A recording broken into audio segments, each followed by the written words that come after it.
السلام علیکم ورحمۃ اللہ وبرکاتہ۔ سبق نمبر 13 حروف لین۔ قاعدہ نمبر 1، واو اور یا ساکن سے پہلے اگر زبر ہو تو ان کو حروف لین کہتے ہیں۔ واو لین کی مثالیں: با واو زبر بو، تا واو زبر تو، ثا واو زبر ثو وغیرہ۔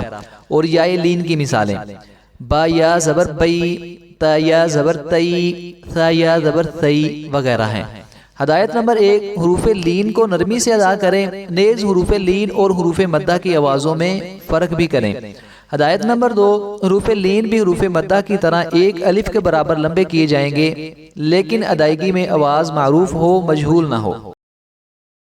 با واو زبر بو، با یا زبر بئی، بو بئی، تا واو زبر تو، تا یا زبر تئی، تو تئی، ثا واو زبر ثو، ثا یا زبر ثئی، ثو ثئی، جیم واو زبر جو، جیم یا زبر جئی، جو جئی، حا واو زبر حو، حا یا زبر حی، حو حی، خا واو زبر خو، خا یا زبر خی، خو خی۔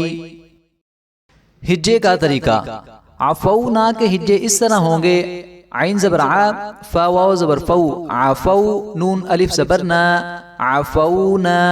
رویدن کے ہجے: را پیش شروع، واو یا زبر وی، روی، دال دو زبر الف دن، رویدن۔ وقف کی صورت میں اسے رویدہ پڑھیں۔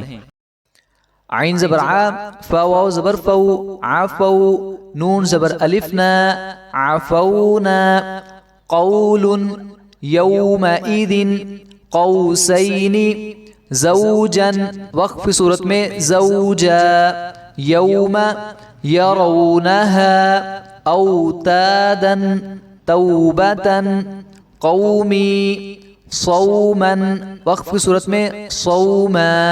قوما ینہون سوف، مولود ینأون کیدا، کیف، رویدا، این، قریش، ہدینا، ہیہات، علیہم، ویل، عینین، عین، خیرا، اعطینا، کفلین، رأیت، حیث۔ ہدایت نمبر 3، قریشین پر وقف کی صورت میں مد بھی کر سکتے ہیں، نیز اسی طرح جس حرف لین کے بعد والے حرف پر وقف کرنا ہو تو اسے ساکن کر کے حرف لین پر 3 یا 4 الف کے برابر مد کر سکتے ہیں۔ ہدایت نمبر 4، اعطینا میں طا موٹی پڑھی جائے گی، یا اور الف کو ایک ایک الف کے برابر لمبا کریں۔ ہدایت نمبر 5، کلمے کے آخری حرف پر مختلف حرکات کی صورت میں وقف کیسے ہوگا اسے ذہن نشین رکھیں، جیسے رویدن کا وقف رویدہ اور بقرۃن کا وقف بقرہ ہوگا وغیرہ۔ ہدایت نمبر 6، عینین میں 2 یا لین ہے، ان کی آواز علیحدہ علیحدہ اور مجہول پڑھنے کے بغیر ہو۔ یہ تھا ہمارا آج کا سبق، تو ملتے ہیں انشاءاللہ اگلے سبق میں۔ السلام علیکم ورحمۃ اللہ وبرکاتہ۔